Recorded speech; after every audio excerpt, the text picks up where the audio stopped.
இந்த பரபவ ஆண்டு சுக்கிர பகவான் சூரியனை விட்டு ஒரு 40 டிகிரி 43 டிகிரி என்று தொலைவில் சென்று கொண்டிருக்கிறார். சித்திரை மாதம் முதல சூரியனுக்கும் சுக்கிரனுக்கும் நீண்ட இடைவெளி. இது என்ன பண்ணுது அப்படின்னா, தமிழ்நாட்டில் பெரும்பாலும் மழை இல்லை. இது பார்த்திங்கன்னா விவசாயிகளுக்கு தான் பெரும் பாதிப்புகளாக இருக்கிறது. மேற்கே சூரியன் அஸ்தமனத்துக்கு பிறகு பார்த்தீங்கன்னாவே தெரியும், சூரியன் அஸ்தமனமாகி சுக்கிரன் எங்கே எவ்வளோ உயரத்தில் இருக்கிறார் என்று நீங்கள் கண்கூடாக பார்த்து தெரிந்து கொள்ளலாம். சூரியன் சுக்கிரனுடைய இடைவெளி இதுதான் பெரும்பாலும் தமிழ்நாட்டுக்கு மழை இல்லாததற்கு காரணம். கடந்த 2-3 ஆண்டு காலமாகவே குரு சுக்கிரன் சந்திர பகவானுடைய நோய் தாக்கங்களால் மக்கள் அதிகமாக மரணம் அடைகிறார்கள். இது எதனால் அப்படின்னா, மீனராசியில் பாவக்கோள்கள் நின்று கன்னிராசியை இயக்குகிறது. மீனராசியில் பாவகிரகங்கள் நின்று கன்னிராசியை இயக்கினால் இந்த மாதிரியான தொந்தரவுகள் வரும். ஏன்னா காலபுருஷனுக்கு 6ஆம் இடம் கன்னி. கன்னி 6ஆம் இடமாக இருக்கும்போது உடலில் வயிறு பகுதி தான் 6ஆம் இடம். காலபுருஷனுக்கு 6ஆம் இடத்தை பாவக்கோள்கள் பார்த்தா என்ன ஆகும் அப்படின்னா, சிறுநீரகம், கிட்னி இது பழுதாகி இப்போ கடந்த 2-3 ஆண்டுகாலமாக திடீர்னு ஏகப்பட்ட பேர் மரணம் அடைந்து விட்டார்கள். டயாலிசிஸ் பண்ணி கொண்டிருப்பவர்கள் ஏகப்பட்ட பேர். குரு சுக்கிரன் சந்திரன், சந்திர பகவான் அப்படின்னாலே உப்பு, குரு சுக்கிரன் அப்படின்னா இரத்தத்தில் ப்ரெஷர், சுக்கிரன் சர்க்கரை. இதெல்லாம் அதிகமாகும்போது தான் சிறுநீரகம், கிட்னி பாதிப்பாகிறது. இது கடந்த 2-3 ஆண்டு காலமாக எல்லோருடைய குடும்பத்திலும் எல்லோருமே பார்த்து கொண்டிருக்கக்கூடிய ஒன்று தான். இப்போ கன்னிராசியை சனியும் செவ்வாயும் பார்வை செய்கிறார்கள். மேசராசி அசுவினி நட்சத்திரத்தை சனி பகவான் கடக்கும் வரை பெரும்பாலும் இந்த மாதிரியான பிரச்சனைகள் மக்களுக்கு வயிறு சார்ந்த பிரச்சனைகள் கூடுதலாக வரும். சனியும் செவ்வாயும் கன்னிராசியில் நேசமாகக்கூடிய சுக்கிர பகவானை பார்வை செய்யும்போது பார்த்தீங்கன்னா பெண்களுடைய ஆரோக்கியத்திலும் பெண்களுக்கு பாதுகாப்போ ஆண்கள் தான் தர வேண்டும். இப்போ நடப்பு இதுதான்.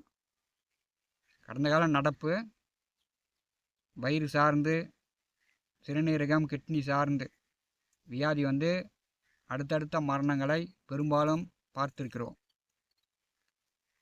இப்போ கன்னி சுக்கிரனை செவ்வாயும் சனியும் பார்வை செய்யும்போது பெண்களுக்கு பாதுகாப்பு தர வேண்டும்.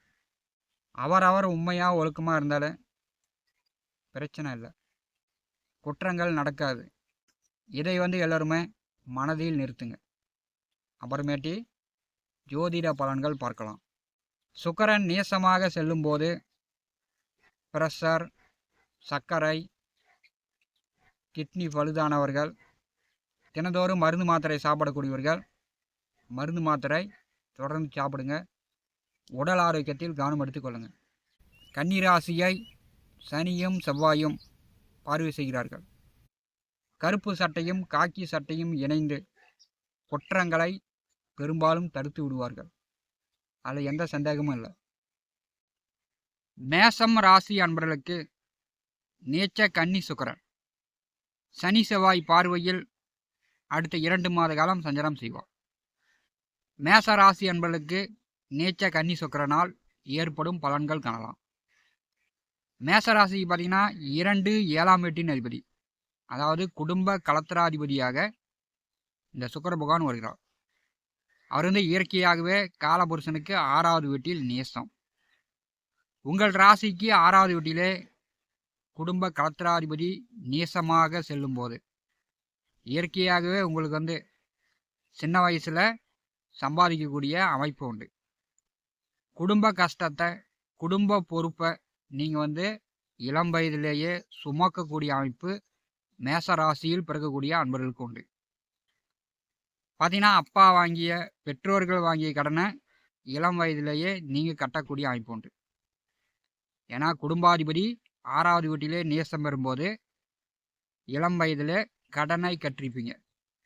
அதே மாதிரி 2ஆம் அதிபதி 6வது வீட்டிலே நேசமாக இருக்கும்போது பார்த்தீங்கன்னா பேச்சுவார்த்தையின் மூலமே பக்கத்தில் இருப்பவர்களிடம் சொந்தக்காரர்களிடம் சண்டை சச்சரவு பார்த்தீங்கன்னா விரோதங்கள் வந்து கூடுதலாக இருக்கும். உறவினர்களிடம் பகை விரோதம் தான் மேசராசி என்பதுக்கு மிக அதிகமாக இருக்கும். அது ஏன் அப்படின்னா உங்களுக்கு வந்து 2ஆம் அதிபதி 6வது வீட்டிலே இயற்கையாகவே நேசமாகிறார். அடுத்து வரக்கூடிய இந்த ஒரு மாத காலம் சனி பார்வையிலும் செவ்வாய் பார்வையிலும் 6வது வீட்டிலே குடும்பஸ்தானாதிபதி நேசமாக செல்வார். கோச்சாரத்தில் 6ஆம் வீட்டில் சுக்கிரன் செல்வது, அதுவும் நேசமாக செல்வது கொஞ்சம் வந்து சாதகமற்ற அமைப்பு தான். குடும்பம், உங்கள் பேச்சு, பொருளாதார நிலை பார்த்தீங்கன்னா பெரும்பாலும் ஒரு திருப்தியற்ற சூழல் தான் மேசராசி என்பதற்கு நிலவும். ஏன்னா 2ஆம் அதிபதி நேசமாகிறார். உங்கள் ராசி அதிபதி செவ்வாய் பார்வையில் 6ஆம் வீட்டில் சுக்கிரன் நேசமாக செல்வது பெரும்பாலும் உங்களுக்கு அதிர்ஷ்டமான அமைப்பு இருக்கும்.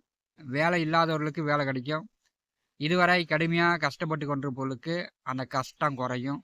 உடல் ஆரோக்கியம் நன்றாக இருக்கும். இந்த நோய் நொடி மருத்துவ செலவுகள் குறையும். கடன் இருந்தால் கடனை கட்டலாம்.